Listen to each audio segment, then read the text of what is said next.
రైతు కష్టపడి పంట సాగు చేసిన తర్వాత కూడా పంట సరిగ్గా రాకో నష్టపోయి ఇట్లాంటి పరిస్థితుల్లో ఉన్నప్పుడు తిరిగి కట్టలేని పరిస్థితి. సో అట్లాంటి పరిస్థితిలో రైతు బయటపడాలంటే ఏం చేయాలి? అసలు రైతు ఒకవేళ కట్టలేని పరిస్థితి ఉంటే ఏం చేయొచ్చు? ఒకటి, ఈ మనం మాట్లాడుకుంటున్న ఈ మనీ లెండింగ్ చట్టంలోనే కొంత రుణాన్ని వాయిదా వేయడానికో లేకపోతే కొంత తక్కువ అమౌంట్ కట్టిపిచ్చి రుణాన్ని మాఫీ చేయడానికో కూడా దీంట్లో నియమాలు ఉంటాయి.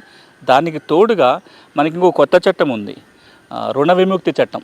అది రకరకాల పేర్లు మారుతుంది. నిజాం కాలంలో ఉండే, తర్వాత అయింది, మళ్ళీ ఈ మధ్య కాలంలో కూడా ఒక కొత్త చట్టం వచ్చింది.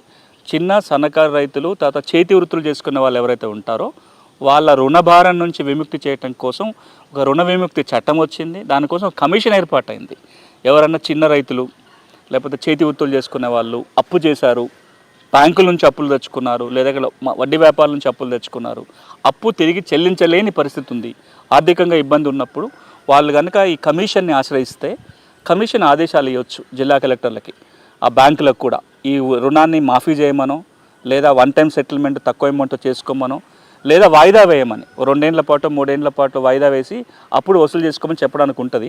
దురదృష్టం ఏంటంటే అది కొంతకాలం పనిచేసింది ఆ కమిషను. ఇప్పుడు ఆ కమిషన్లో మెంబర్లు, చైర్మన్ ఎవరు లేరు. ఆ కమిషన్ ఇప్పుడు ఫంక్షనింగ్లో లేదు. అలాంటి కమిషన్ కనుక ఉంటే కొంత వెసులుబాటు ఉంటుంది. తర్వాత మనకున్న ల్యాండ్ రెవెన్యూ యాక్ట్ ప్రకారం కూడా ఎక్కడన్నా అగ్రికల్చర్ క్రైసిస్ వస్తే, అంటే ఇప్పుడు కరువు వచ్చింది లేదా భారీ వర్షాలు పడి పూర్తిగా పంట నష్టపోయినప్పుడు ప్రభుత్వాలే రుణాలని రీషెడ్యూల్ చేసేది ఒక పద్ధతి ఉంటుంది. అక్కడ చెల్లించలేని పరిస్థితి ఉంటే ఆర్బీఐతో మాట్లాడుకుని బ్యాంకులతో మాట్లాడి కొంత వాయిదా వేయడానికి ఉంటుంది. మనం అందరం అనుకుంటున్నాము ఇదేదో మనీ లెండింగ్ చట్టం అంటే ఇప్పటిదాకా వినలేదు, ఎప్పుడు మాట్లాడలేదు కాబట్టి ఏదో చిన్న చట్టం అనుకుంటాం. కానీ రైతులకు ఇదే కీలకమైన చట్టం.